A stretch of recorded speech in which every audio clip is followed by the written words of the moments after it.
피고인 김용현에 대한 위계 공무집행 방해 등 공소에 관하여 특별검사의 항소이유 요지 및 항소이유 요지 진술하겠습니다. 공소 사실 및 원심 판결의 요지입니다. 피고인은 2024년 12월 2일경 비아폰의 사용 적격이 없는 민간인 노상원에게 제공할 것임에도 불구하고 경호처 차장 김성훈에게 사용 적격이 있는 피고인이 정상적으로 사용할 정부 비아폰이 필요한 것처럼 거짓말하여 같은 날 경호처 측으로부터 정부 비아폰 한 대를 교부받아 이를 노상원에게 전달하고 그 무렵부터 2024년 12월 4일경까지 노상원과 수회 비아폰 통화를 하여 위계로서 경호처 담당 공무원들이 정부 비아폰 관리 등에 관한 정당한 직무집행을 방해하였습니다.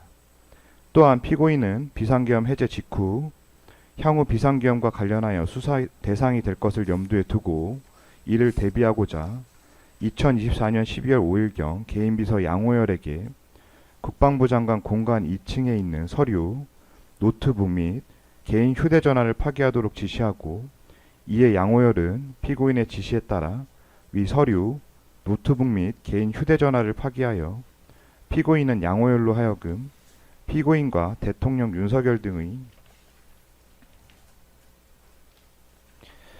내란 관련 형사사건에 관한 증거를 인멸하도록 교사하였습니다.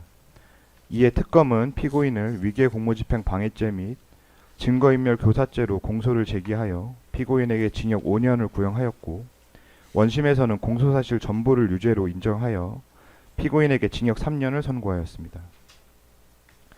이와 같은 원심에 대해 특검은 양형부당을 이유로 항소를 제기하였습니다. 자세한 양형부당 항소 이유 설명드리겠습니다. 원심은 위계 공무집행 방해죄에 대해서는 국방부 장관으로서 높은 직업윤리가 요구됨에도 이 사건 범행을 저지른 사정, 암호자재 취급 인가를 받지 아니한 노상원이 암호자재인 비아폰을 사용하는 결과가 초래된 사정, 국방부 장관이라는 지위를 이용하여 경호처의 비밀통신 체계를 침해한 안보 관련 범행이라는 점에서 죄질이 매우 좋지 못한 사정을 피고인에게 불리한 정상으로 참작하였습니다.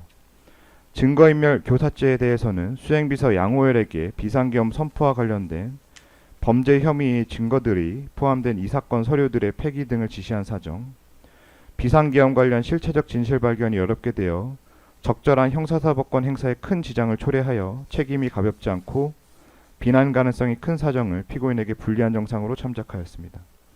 반면 피고인에게 유리한 정상으로는 이 사건 당시 형사처벌을 받은 전력이 없는 사정을 참작하였고 이상과 같은 여러 정상 자료를 종합하여 피고인에게 징역 3년을 선고하였습니다.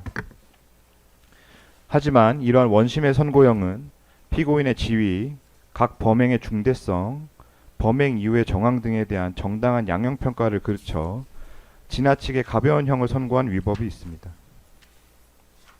먼저 위계 공무집행 방해죄에 관한 양형부당 이유부터 설명드리겠습니다.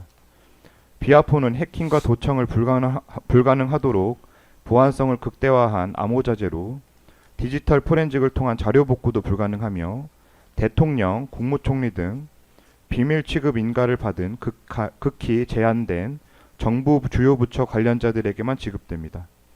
그럼에도 피고인은 12상 비상계엄과 관련하여 민간인 노상원과 연락하기 위해 비밀 취급 인가를 받지 않은 무자격자인 노상원에게 비아폰을 지급하는 이 사건 범행에 이르게 된 것입니다. 따라서 국가의 비밀통신 체계와 그 보안성을 심각하게 침해한 이 사건 범행 그 자체의 중대성과 범죄로 인해 발생한 위험성을 고려할 필요가 있습니다. 전직 경호처장인 피고인은 경호처가 관리하는 정부 비아폰의 기능, 도입 경위, 사용 목적, 지급 대상 및 용도 등을 충분히 인식한 상태에서 피지휘자나 다를 바 없는 경호처 차장 김성훈에게 정부 비아폰의 추가 불출을 요청한 것으로 전직 경호처장이라는 지위를 악용하였습니다. 또한 비아폰은 12상 비상계엄에서 내란죄 공범들의 핵심적인 연락수단으로 사용되었고 피고인도 이 사건 범행으로 불출받은 정부 비아폰을 노상원에게 전달하여 노상원과 비상계엄 전후로 수차례 비아폰으로 통화했으며 불출 과정에서 민간인 노상원이 사용한다는 사실을 숨기고자 비아폰 사용자를 테스트 예로 설정하였습니다. 피고인은 비상계엄 해제 즉시 노상원으로부터 비화폰을 회수하기도 하였습니다.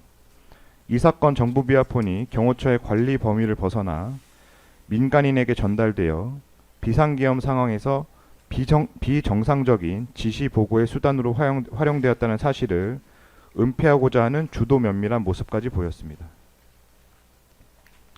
다음으로 증거인멸 교사죄에 관한 양형부당 이유 설명드리겠습니다. 피고인은 국가의 존립을 위태롭게 하고 민주적 기본질서 자체를 직접 침해하는 내란 사건의 증거를 인멸하였습니다. 내란 범행은 그 성격과 중대성에 있어 어떠한 범죄와도 비교할 수 없습니다. 내란 사건의 1심에서 주요 가담자인 윤석열 전 대통령은 무기징역, 피고인은 30년, 노상원 전 정보사령관은 18년 이렇게 각각 선고받았는데 이러한 선고형을 보더라도 내란 사건의 중대성을 확인할 수 있습니다. 피고인은 국방부 장관으로서 윤석열 대통령과 함께 주도적으로 비상계엄을 계획 준비하였고 그 과정에서 계엄 선포문, 포고령, 대국민 담화문 등 중요 계엄 문건의 작성에 관여하였습니다. 하지만 피고인의 이 사건 증거인멸 교사 범행으로 인하여 피고인으로부터 어떠한 계엄 관련 문건이나 자료도 확보할 수 없었습니다. 피고인 또는 윤석열 대통령으로부터 계엄 문건을 전달받은 계엄 관련자들로부터만 계엄 문건을 확보할 수 있었을 뿐입니다. 결국 피고인은 내란 사건의 실체 규명에 있어 가장 핵심적인 증거들을 인멸한 것입니다. 또한 피고인은 40년 지기로 특수한 관계에 있는 개인비서 양호열에게 증거인멸을 지시하였고 피고인의 지시를 충실히 이행한 양호열은 증거인멸죄로 종합특검으로부터 수사를 받고 있습니다. 이와 같은 피지휘자에 대한 교사범행은 피고인에게 불리한 정상으로 가중하여 양형에 고려할 필요가 있습니다. 마지막으로 범행 후의 정황에 관하여 설명드리겠습니다. 윤석열 전 대통령 등에 의한 내란 외환 행위의 진상규명을 위한 특별검사 임명 등에 관한 법률 내란특검법 제11조에서는 1심 판결 선고를 공소제기일로부터 6개월 이내에 하여야 한다고 규정하고 있습니다. 하지만 피고인 측은 1심 과정에서 총 12회에 걸쳐 기피 신청, 구속 취소 청구, 관할 이전 신청 등을 반복하였고 이에 1심 재판부는 공소제기 이후 약 5개월이 지나서야 제1회 공판기일을 진행할 수 있었으며 공소제기 후 1년이 지나서야 판결을 선고할 수 있었습니다. 피고인 측에서 고의적으로 재판을 지연시킨 것입니다.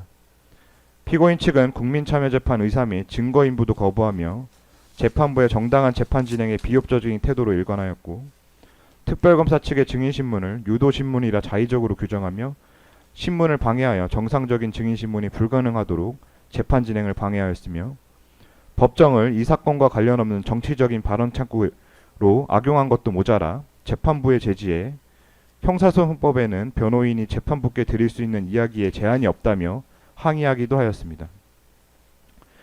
원심의 선고형은 이러한 피고인의 불리한 양형 사유가 충분히 천적되지 않은 양형부당의 위법이 있습니다. 이와 같이 이 사건 범행은 국가 비밀통신체계 내지 안보체계를 사유화하고 국가의 사법기능을 경시하는 태도가 적나라하게 드러나는 범죄로 법치주의의 근간을 흔드는 중대한 범죄이고 이러한 범죄의 중대성은 실질적으로 국가의 형사사법기능에 심각한 지장을 초래하는 결과까지 발생하기에 이르렀습니다. 이러한 사정들을 고려하면 피고인에게 징역 3년을 선고한 원심의 양형은 재량의 합리적인 범위를 벗어났다고 보기 충분하므로 특별검사 측의 구형과 같이 피고인에게 징역 5년을 선고해 주시기 바랍니다. 이상과 같이 특별검사 항소 이유 말씀 마치겠습니다. 네, 원심의 양형이 너무 가벼워서 부당하다는 취지의 특별검사 특검의 항소 이유를 들었습니다.